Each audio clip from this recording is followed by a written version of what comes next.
I lost 10 kilos in like 2 weeks because I couldn't eat. This week on the Shameless Podcast. So, and then from that, even my girlfriend dumped me. But at that time, it was like one of the toughest things I ever lived through. I could hardly get out of bed. Just like you kind of like stuck in a bit of a depression. If you're going to follow your purpose, I can assure you, you'll feel that people are going to judge you and you'll feel that you're not going to belong to something. But then end of the day, and that's the beauty of it, nobody cares. Nobody cares. Everybody's busy with their own life. So it's like I see that most people are tiptoeing through life, and they're not tiptoeing through life, they're tiptoeing to their death. You know what perfection is? Go for it. Perfection is procrastination in disguise. So every day when you wake up, make your bed. It's an action that gives you a good feeling like I've accomplished something already. And that's how you start your day. This is your first win. Like if it gets too much into a grind where you're, I have to do, and I need a new client, and then maybe if you do that, you'll be successful within a couple of years. But then you'll look back and you'll be like, oh, I have all the money, and like, shit, but I was worrying all the time, and I was miserable. Why did I do that? And you'll have regrets. The quote of the episode today is, when your intention is clear, so is the way. Sometimes we are afraid to do something. You fear shame. I don't want shame. We're trying to break that burden by sharing stories of courage, resilience, and we want to be able to celebrate your story. Shameless. Shameless family, hello and welcome to today's Friday episode. And I am extremely excited to have Matthieu Mehuys here with us today. And you know, the topic of today's episode is rooted in you, how self-awareness fuels sustainable success. And I think for anybody who's really sitting in a space where they're looking to understand themselves, looking to understand where they fit within society, this might be the episode for you, because Matthieu has got what I believe might be some pretty interesting discussion points and for us to really unpack. So without any further ado, Matthieu, welcome to the Shameless Podcast, and thank you so much for joining us today. Yeah, Dzikamai, thank you very much for having me on the show. I'm very excited to be here fully shameless and talk about all the things you already touched upon. I'm very excited about that. And so for anybody who's ever chased success, and it's so hard that you forget who you are within that process. I think for me, I think that we are going to try to unpack that idea of finding yourself, that idea of when you lose yourself, and how do you do this in a very authentic way. But before I go any further, I would really love for Matthieu to really talk about who he is and where he comes from. A little bit about yourself so the guests appreciate you. Yeah, great. I'll start with my backstory. So I grew up on a farm. Actually, still today, both my brother and father are farmers. And so when I was about 5 years old, I was extremely fascinated about how plants can grow. I was like, how on earth is it possible that if you have a tiny little seed and you put it in the soil, it can grow into a plant or even a huge tree? That was, for me as a kid, that was like mind blowing. Like, how is that even possible? So that's kind of how this is like one of my first memories. And so I grew up on a conventional farm. We had cattle and cash crops. So we didn't have much vegetables growing, but I had a school teacher and we learned how to make our own vegetables and cutting plants and doing all that. And I came home from school and I told my parents, I'm going to start my own garden. And my parents super busy starting their own business. My mom is in hospitality, working a lot. My dad is running a farm. They have limited time. They say like, no, we don't have time for that. Like, but I kind of persisted and I kept begging them, like, I really want to do this. And then eventually they said, okay, there's some space in the back of the yard, go and play around. And I started to design my first garden. And that's where also my passion for design was born, that I just found some old stones that were laying around on the farm and I placed them in a sort of manner and I created this first garden. And then I started out growing vegetables. It was a huge failure, actually. Like I was growing more weeds than anything else. But I started to ask myself some deeper questions, like why are weeds so strong in our world? And only later in life, I realized it. And now I'm using that in my business to help people to overcome problems around weeds. I was like really asking like myself, why is this not working? Like it was a failure. And at that time, I also had like a chicken egg business. I had 20 chickens, and I would sell my eggs to friends of my parents, and I actually was making quite decent amount of money with it. Like by the time I was 12, I had $2,000 saved up, so that was cool. And then I bought Damn. stocks. And I bought stocks with it. My uncle who was on the stock market, I said, I'm going to buy stocks of his company. I didn't even know what it was, but I thought it would be cool. So, but then I went further into life, and I grew up, I got into an adolescence, started to go to my first parties, did all of that. And then I finished like at 18, I graduated in modern languages and economics. So I studied in that. I studied that and I graduated. And then I said, like, I've learned enough theory. Let me go back to my roots and learn something about gardening. So I decided to study a bachelor in garden design, which I did for 3 years. And then I was like, I don't just want to design gardens. I want to do more. Like I found something in my roots, but it didn't feel like fully what I wanted to do. So I said, okay, I'm going to do a master degree in landscape architecture in Germany, in Munich. I studied that. And then I did what everyone expected me to do, was to get a 9-to-5 job. And so I got into the 9-to-5 cage, and I was doing that for And 1.5 years. It I was hated miserable. it. I hated it. I quit my job after 1.5 years in Germany. I enjoyed it because I was 2.5 years even, but I was depressed. I was like, what am I doing in that? I still learned a lot about engineering, like German landscape architecture is like one of the best in the world. So I'm grateful for the experience, but I said, no more. Quit my job, packed my backpack, and decided to travel the world to find anything that has to do with ecological projects. Because, you and me, I don't know, you probably too, I grew up with like Al Gore, The Inconvenient Truth, climate change, the whole world is destroyed. That's kind of the paradigm we grow up in. And I'm like, okay, I want to do something about it. So let me travel the world and find projects where people are actually doing something amazing.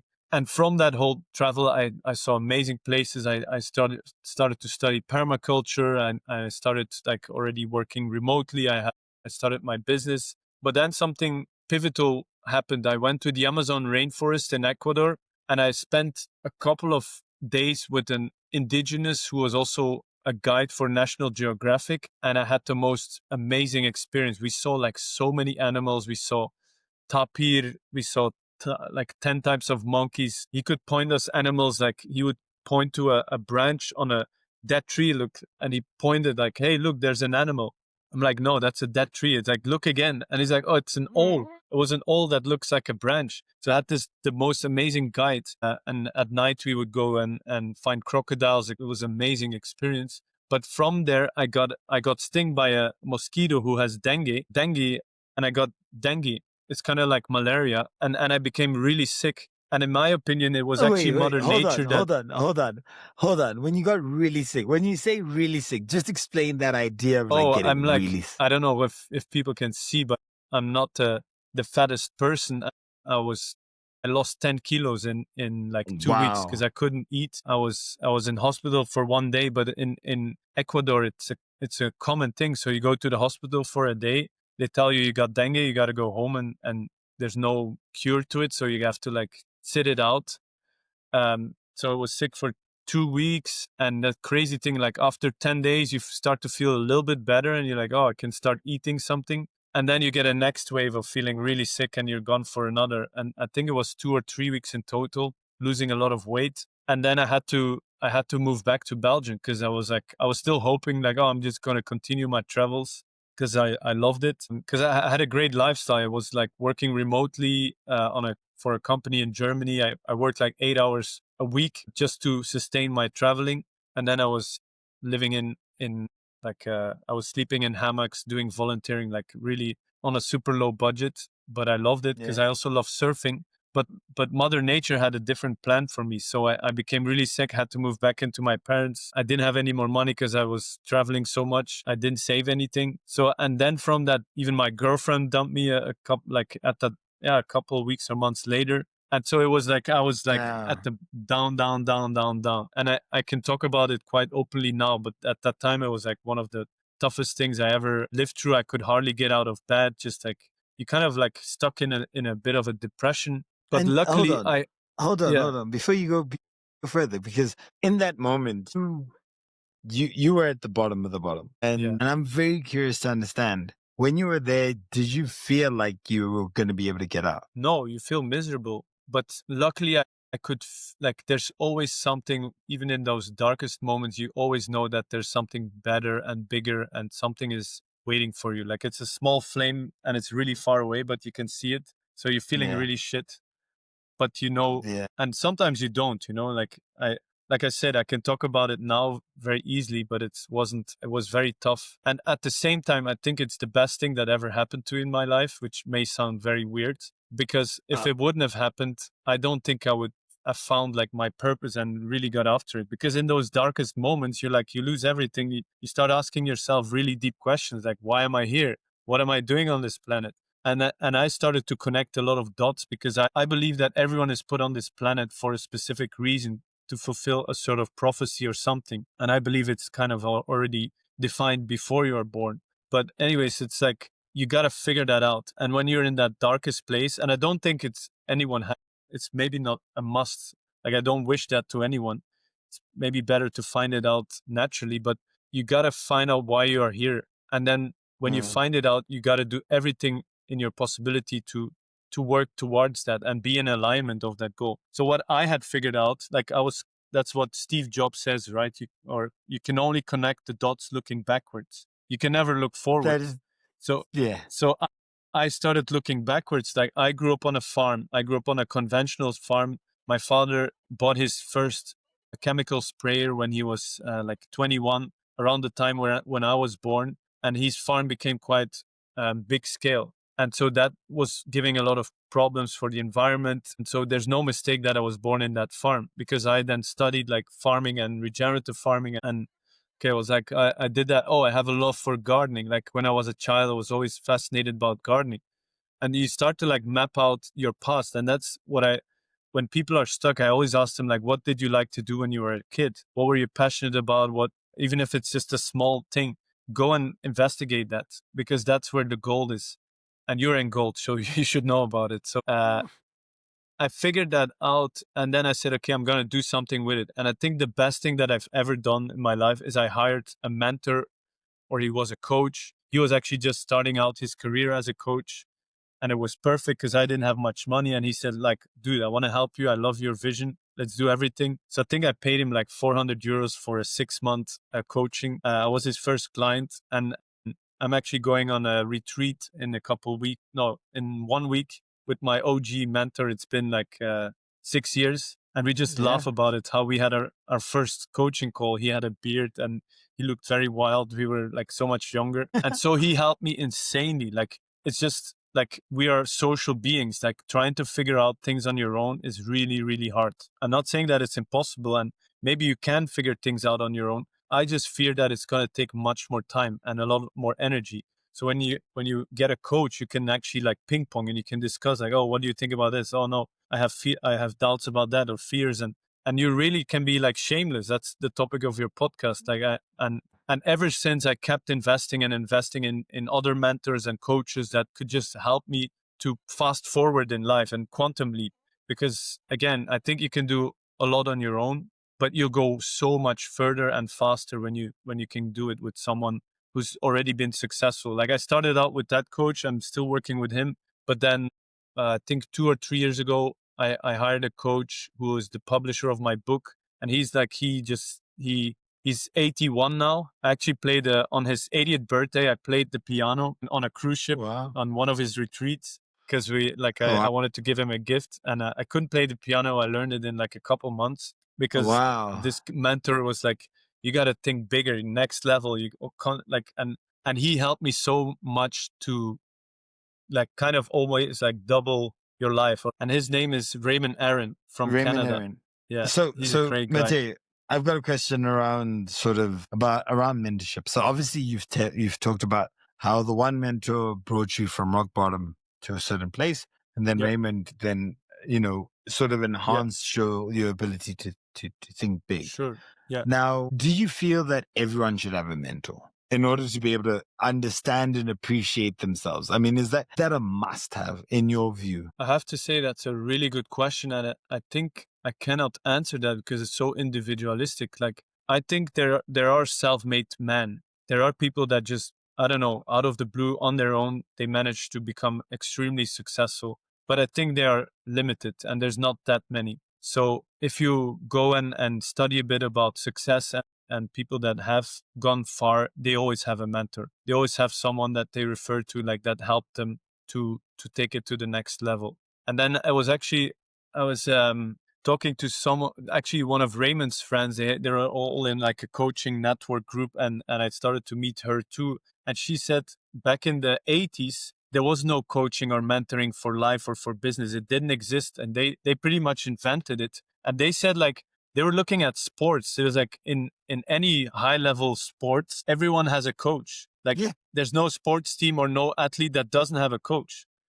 Yeah. And they were like, wait a minute, why is it not in business? Like business is pretty tough. It's like, it's very competitive. You got to be on edge. Why is nobody coaching business owners or people that want to excel in life? And so that's like kind of where they started in the 80s with business coaching. So I found that very interesting analogy. Like if you want to, I think like running a business is kind of like being a top athlete. Even so Yeah. that I like care a lot about my food and I work out and I do sports, I surf, like mental health. All those aspects are extremely important. Like I'm telling you, if you live like an athlete, like you take care of your sleep, you watch your food, you do meditation, whatever that like what an athlete would do, you're gonna be more successful in business, like hands down. But then my question then to you is, if those elements are so good for in business, then surely they should be great for life. Like Oh yeah, even you're just living, right? So surely that same way of looking at it is important to you in an individual capacity as it. So oh yeah, I'm living my life. I should probably have a mentor for my own personal growth and development, just yes. like an athlete, just like a business person should have. I agree.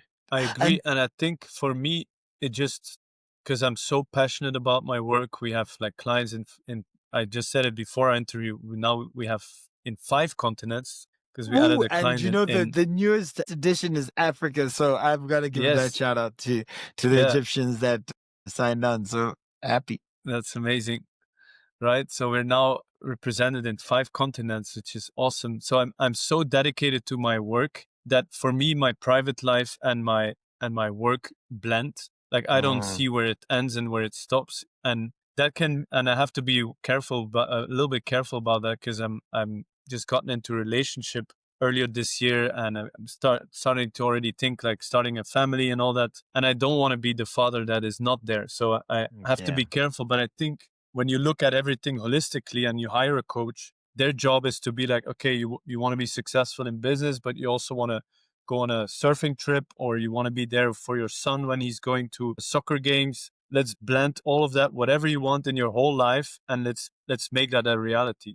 And I believe literally like whatever you want to, and it sounds so like, you can manifest your life and whatever, but I really believe like whatever you feel inside of you that you can achieve, you can do it. It's not going to happen overnight, but if you like, first of all, put it on a piece of paper and write down what you actually want, because most people go through life not actually knowing what they want or taking the time to sit down like, what do I actually want to do in the next year or in the next 5 years, next 10 years, or in my whole life? And that's for me extremely powerful to get clarity, because then you can also set goals to that direction. Otherwise, you're just wandering in the desert. And Mm-hmm. so then my question to you is, why did that moment where you got dengue fever Yeah. result in you being able to get that clarity, for you Oh, being yeah. able to see what you That's a nice want, zoom in. for you to be able to see what you want, and then for you to be able to set those goals? Like, what in that moment that really provided you Yeah. that clarity when you got that dengue fever? I love that question.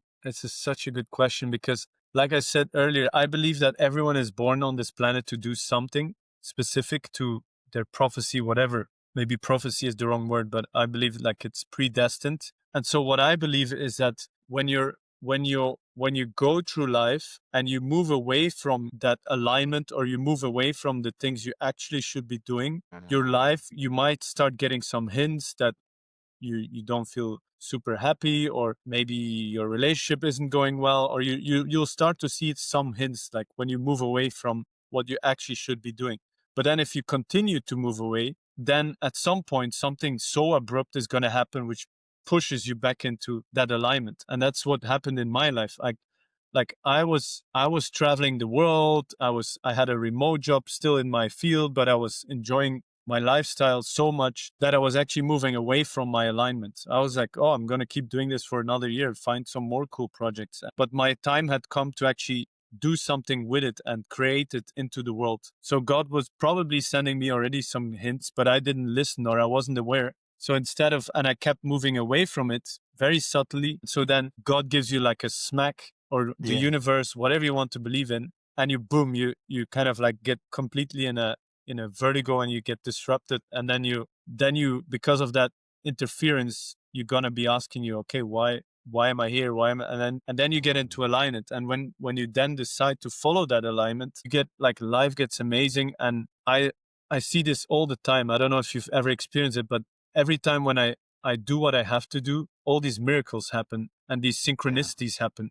It's like, and I thought more about it, and I'm actually reading the Bible more and more. I either I read it in the Bible or someone told me, it's like God doesn't care about the people that are not doing what they should be doing. He's not going to reward, even if you just pray he's going to reward the people that actually work on their goals and work towards it. So even if you pray or whatever your religion is, you got to take action towards that.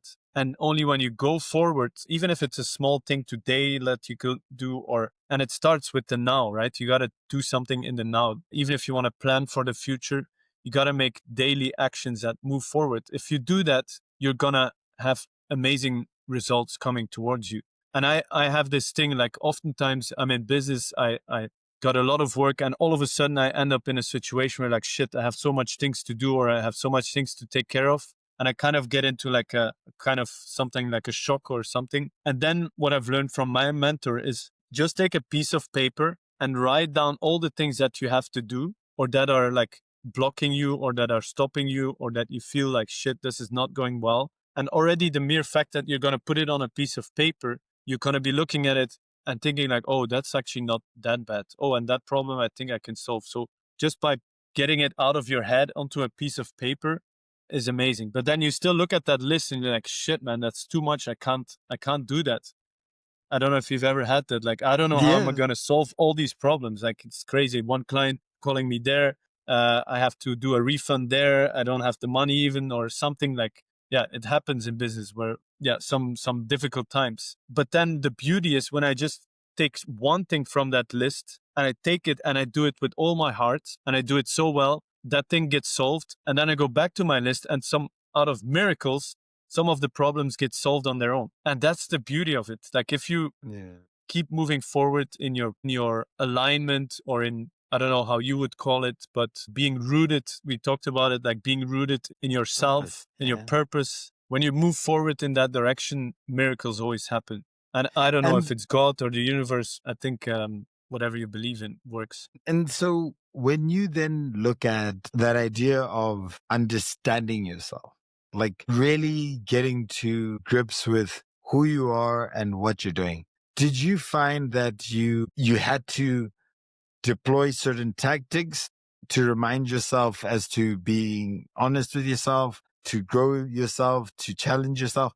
Did you find that you had to, besides the mentor, was there something else that was able to help you support this growth? Yeah, there's many things, but a lot of them I learned from my mentors. And I mean, even if you learned it from your mentors, that's brilliant, because that gives a bit of insight as to how you move from 0 to 1. Yeah, I think it's like when you're in that really, really tough place, it's good to go inside and kind of face the inner demons. And it doesn't really matter where you are in your life, even if you're doing good, there's always some demons that you can face. And also the beauty is that like we're scared of the demons inside of us or whatever. And I don't want to say like actual demons, but like the tough things, the things you don't want to face. And so the fact that you don't want to face them, that's the problem. It's not the demons. Because the moment you shift your energy and say, okay, I'm going to face them, they just dissolve. If you put love and light on it, it just goes away. And that's the beauty of it. So like going inside of you and asking yourself what's stopping you, that's a major one. And I think a really big one for me was the fear of being judged. And I think it's something that is kind of primal inside of us, because we are beings from, like, the fear of judgment is a big one. And I could trace it back to the fear of being neglected or pushed out of a community. One of our primal survival mechanisms when we were living in the bush is that you're part of a tribe and you better well fit into that tribe, because if you don't, you get kicked out and you're gonna pretty much die. Because if you're like, there's lions, there's everything. So for us to go through life and actually go against that primal thing, because if you're gonna follow your purpose, I can assure you, you'll feel that people are gonna judge you, and you'll feel that you're not gonna belong to something. So I think that was also one of the biggest blockages that I had to overcome. Like, even just the fear of the judgment of your parents. Like, if you shoot your first video on Instagram with your own face, people are going to be thinking like, oh, now you want to be an Instagram famous person. Like, that's all these things that go around in your head. But then end of the day, and that's the beauty of it, nobody cares. Nobody cares. Everybody's busy with their own life. Whether or not you post something, or you pick up the phone and call someone to see if they need your help, and you put yourself into the world, nobody cares. Nobody can. And you know what's so crazy about that? Because like I mentioned to you, mining engineer, I struggled with the idea of coming forward and actually putting myself out there in a podcast. It was just such a very difficult thing for me. Same. But then you realize, like, so what? Like, who's watching? And really, and if people are watching, they're appreciating what it's doing, or they're learning, or maybe some might not appreciate it, but they've got their own problems. I've got my own problems, and I've got a reason why I'm doing this. Exactly. And as long as you understand your reason, then you can be true with yourself as to sort of the purpose as to why you do small things and the rest of it. Totally. So before, and I want to add something else, if I can. But it's also like, in 200 years from today, which is like not that long, nobody will know or remember you. Even the chances that you'll be remembered 200 years from now are very small, unless you're like really like Elon Musk or something. And even, who knows, maybe in 200 years there's someone way bigger than Elon Musk, and be like, who was Elon Musk? I don't remember him. So it's like, I see that most people are tiptoeing through life, and they're not tiptoeing through life, they're tiptoeing to their death. They're just like trying to play it safe, and then they die. And that's what I think one of my mentors said, that the place with the most amount of regrets is the graveyard, because people die with so much regrets that they didn't do certain things. That's like, if they do interviews on people, like, what do they think that they could have done better? They have a lot of regrets of like, oh, I thought I should have done that. So I think to bring humanity even forward, we just got to do what you think is the right thing to do. But and don't doubt yourself. Yeah. But so that whole idea of doing what you think, I think a lot of the time we strive for perfection. We strive to know the answer, therefore only do it when we know it. Exactly. You know what perfection is? Go for it. Perfection is procrastination in disguise. I completely agree with that, but that is a hard bit. That's a bitter pill to swallow, because I know.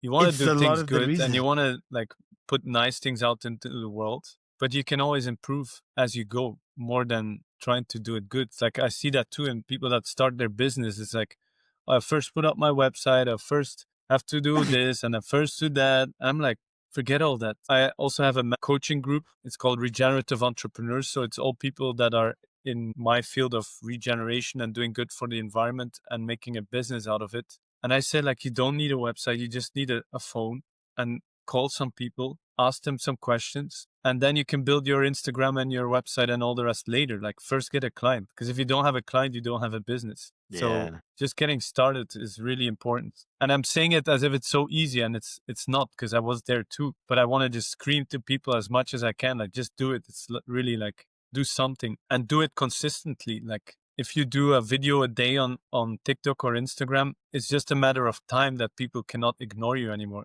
whatever it is that you're doing. And so, I love that, because the idea of starting and doing it consistently is probably the most difficult thing from a discipline point of view, that one needs to keep moving on. And so my Yes. question to you then is, as you work within the space that you're working, and whether it is to do with the ecosystem, whether it is to do with the business lessons, what would you say are, let's go with two of the biggest lessons that you have learned and apply within your own self, within your own growth, within your own self-awareness? Because I do always believe that, yes, you've got mentors, but even within a context of doing landscaping or with the context of running a business and starting a business, those experiences in and of themselves can grow, can help you, can teach you about yourself, about people around you. And I'm extremely curious to understand what those two things might be for you. Yeah, that's a great one. I'm going to answer that assuming that you already know what your purpose Yes. is, right? That's a little bit Yeah. of homework and you figure it out. And again, there can be like the perfectionism, like I don't know like exactly what my purpose is. Just get started. Like I started with garden design and now our business is completely shifting into more consulting, big scale projects. So we still have that and we'll probably keep that forever. I was at that time when I started like, oh, but I want to do this and I want to do that, but I can't do it yet. And I was doubting, eventually I said, okay, I'm just going to start, even if it's not perfect. And then you move more toward what you actually want to do. So just getting started is what you should be doing. And that has to do with the second biggest thing that I have in mind. So the first biggest thing is you got to find a way to keep your energy high. Like if we find quantum physics, all of that, they now find evidence that molecules can actually be excited too. And so when molecules are excited, they vibrate higher and they attract other ones. So that's even proven on a scientific quantum physics way.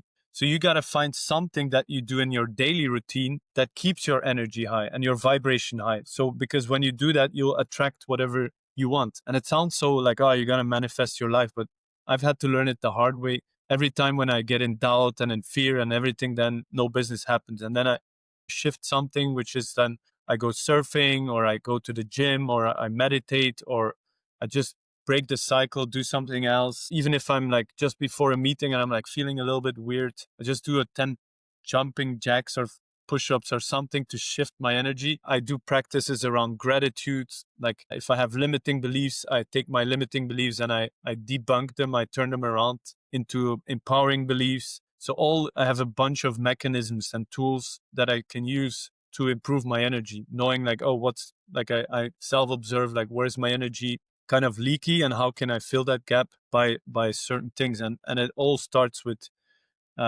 good sleep. It starts with sleep, actually. Sleep is the number one thing. Then it goes to diet. Then it goes to exercise. So if you're like not feeling well and you can check with yourself, you're sleeping bad, like find a way to fix your sleep. Have like a good sleeping regime. Second is the food. I love regenerative farming. Go and find regenerative farmers. Our own farm in Belgium is regenerative. Talk to the farmers and buy their products. They're going to be so happy and it's going to be benefiting your personal health. And you will be surprised. It's not even that more.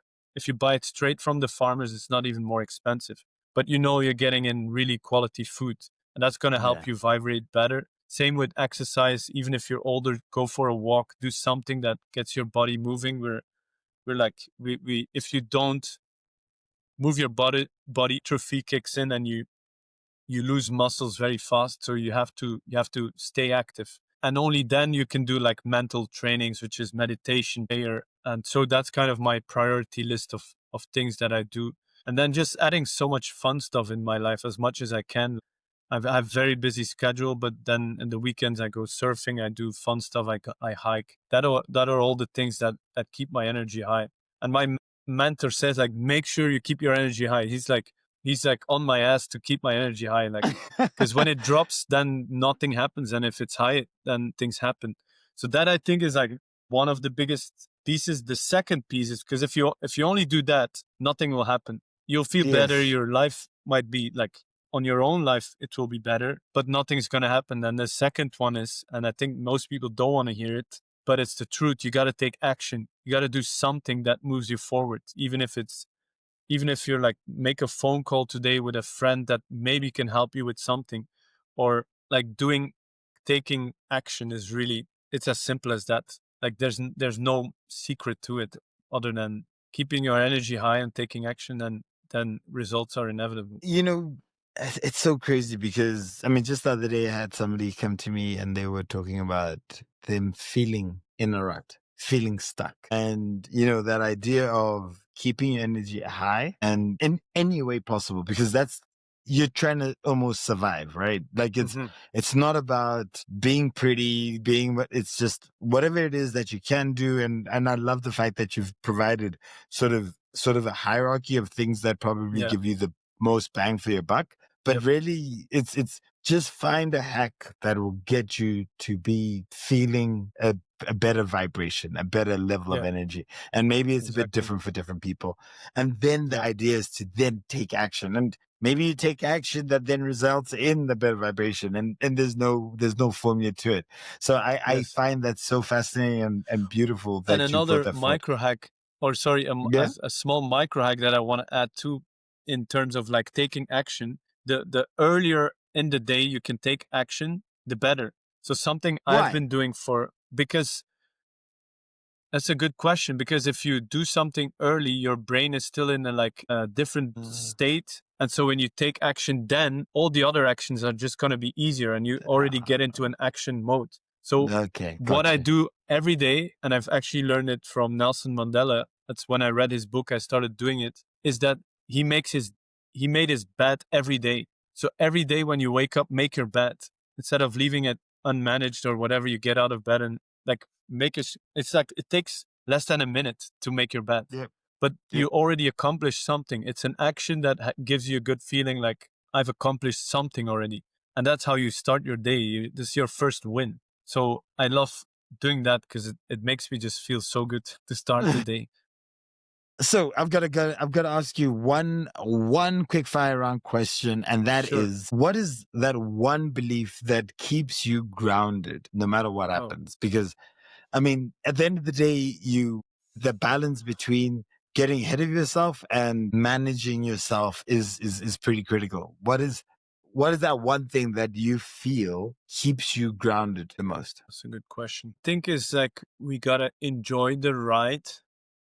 Like I'm working in regeneration, making the planet better, and there's so much reasons to be really pessimistic and get into the blaming mode, and it's the politicians and it's this and that. And okay, maybe there's a time and space to talk about those problems and change them. But if we're gonna only be focusing on that, our lives are gonna be miserable because it actually makes your energy drop. So for me, it's really knowing that we are part of a bigger ecosystem as a human race, and that we should enjoy this whole process, whatever it is. Like if it gets too much into a grind where you're, "Oh, I have to do, and I need a new client, and then maybe if you do that, you'll be successful within a couple years. But then you'll look back and you'll be like, oh, I have all the money, and like shit, but Nobody. I was worrying all the time, and I was miserable. Why did I do that? And you'll have regrets. So, and I believe it might be harder.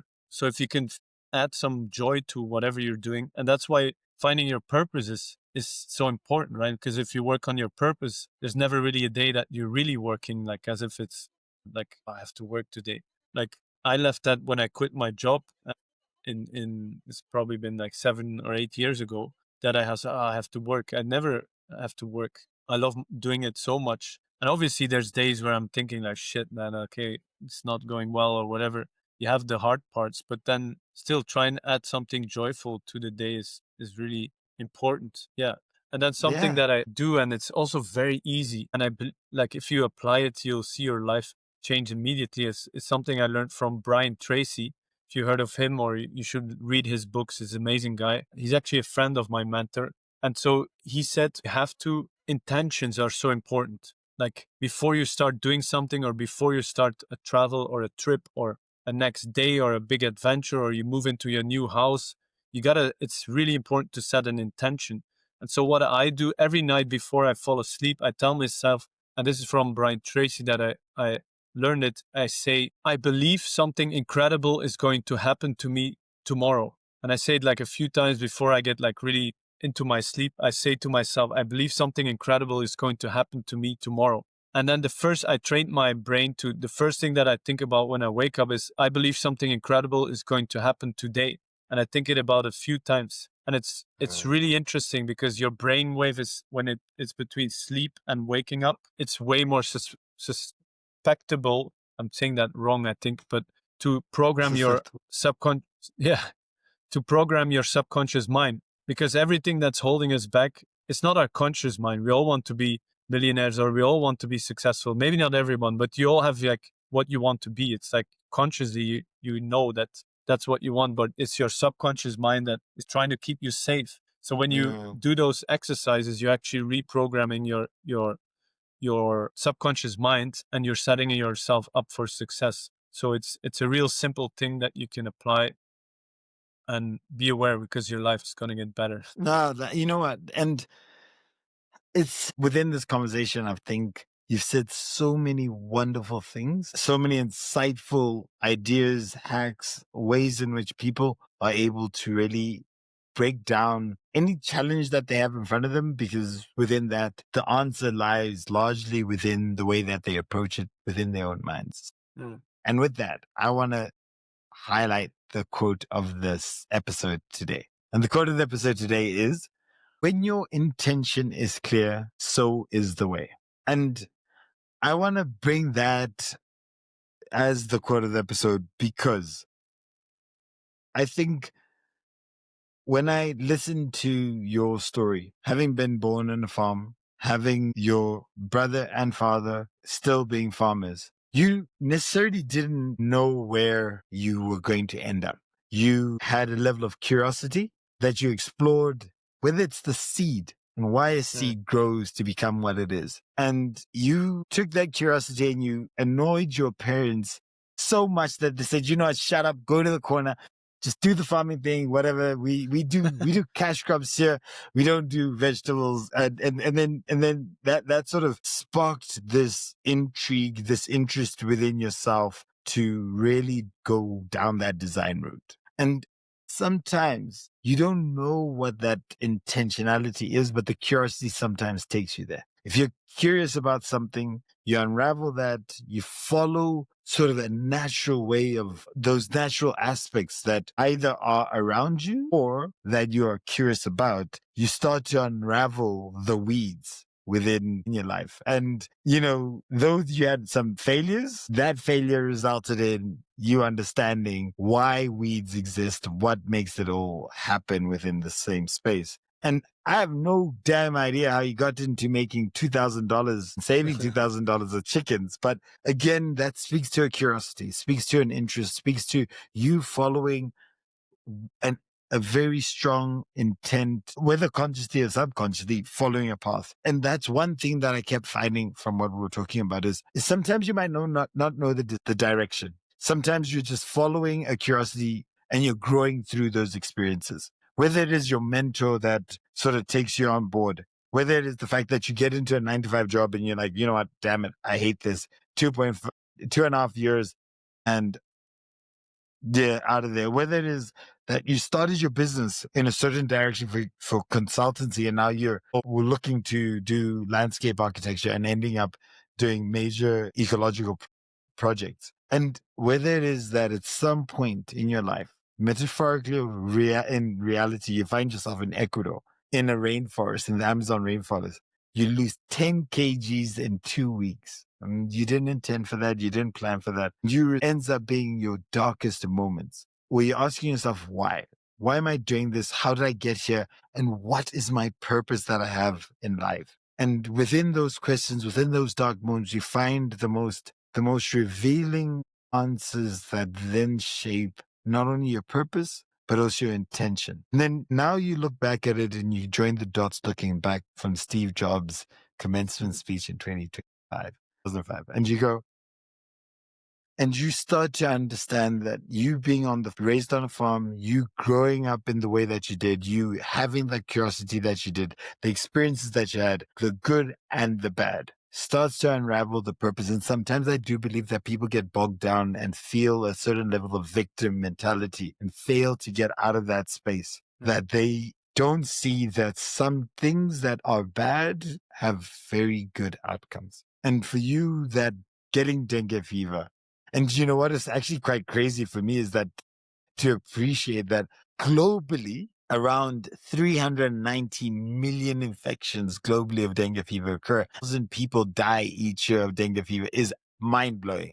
And in that moment, you realize you need to ask yourself more real questions, more face those inner demons. And you get a coach. That coach assists you in bouncing ideas. And that speaks to the fact that we are social beings, that we long for that connection. And if not anything, we grow from connections. And whether it is Raymond who talked to you about thinking bigger, exploring bigger ideas and concepts, and the multiple other people who've fed into your life.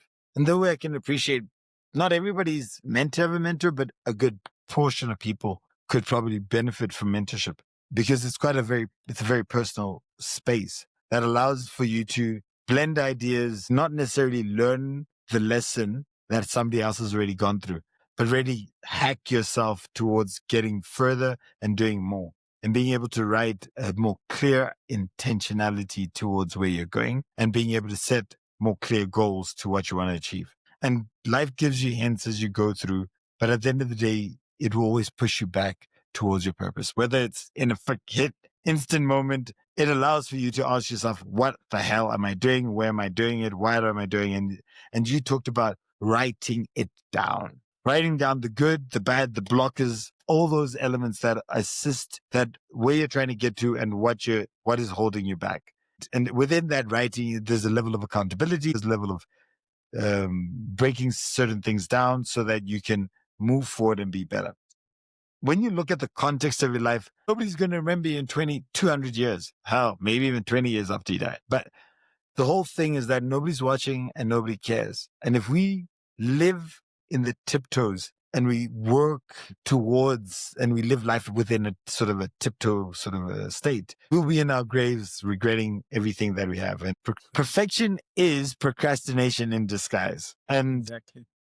no matter what we do, we should always look to take action, look to take the first steps, whether it's getting your first client, because there's no business without a client, and then being consistent around the actions that we take. And, where you strung in the very clear intentionality about keeping high energy and taking action, I found that so insightful because sometimes we get stuck in a rut. Those two elements about how you might be able to get out is keeping your energy up, or sleep, diet, exercise, meditation, prayer. Those are things that really allow for people to short circuit that element of where you get stuck and then taking action. The earlier, the better. And by that is take action today, or even better, take action this morning. Because the more you're able to build, the more you're able to compound, the better that you are able to get into a routine of doing something and being more than what you currently or you might feel like at that moment. And knowing that we're part of a community. And in any community, I think one of the most important things is to know your part within it, how you can contribute, how you can impact. Matthieu, I've really appreciated this conversation because you've really provided us your journey, your experience, and even more so, you've given us so much insight as to how we should be true to ourselves, how we should be curious, and how we should challenge ourselves to be more and be better, whether it's uncomfortable, whether it's comfortable. Theo, it's been an absolute pleasure having you today, and Well, I'd like to just thank you. yeah, well, Dzikamai, I have to say you have an incredible ability to summarize, but not just summarize, like get to the core of what I said. That's really impressive. I've never experienced anything like that. So congratulations and thank you for having me on your show. It was a pleasure. I really enjoyed it. And you know what? Also, for anybody who enjoyed sort of this episode, for me, I do think that within Transformation Leader, there's a mindset reset course that I think really touches on a lot of the things we talked about. I think what we did discuss is whether it is T4L, whether it is Matthieu going on the journey, whether it's myself, the whole idea is to make impact, to provide inspiration, and to allow for people to be comfortable within themselves so that they can be more and do more. And for anybody listening, the challenge to you is what is that one action that you're going to go and do tomorrow? that's going to set that ball rolling so that you can impact lives. You can be a more positive contributor within the society that you're part of. Matthieu, it's been wonderful. And we will keep this show rolling. I really appreciate you and the energy that you brought today. Thank you very much for having me. I hope to come back in a couple episodes and talk more. Yeah, very cool. Yeah, definitely. Thank you very much. This podcast is brought to you by Transformation Leader. You can follow us at www.t4leader.com.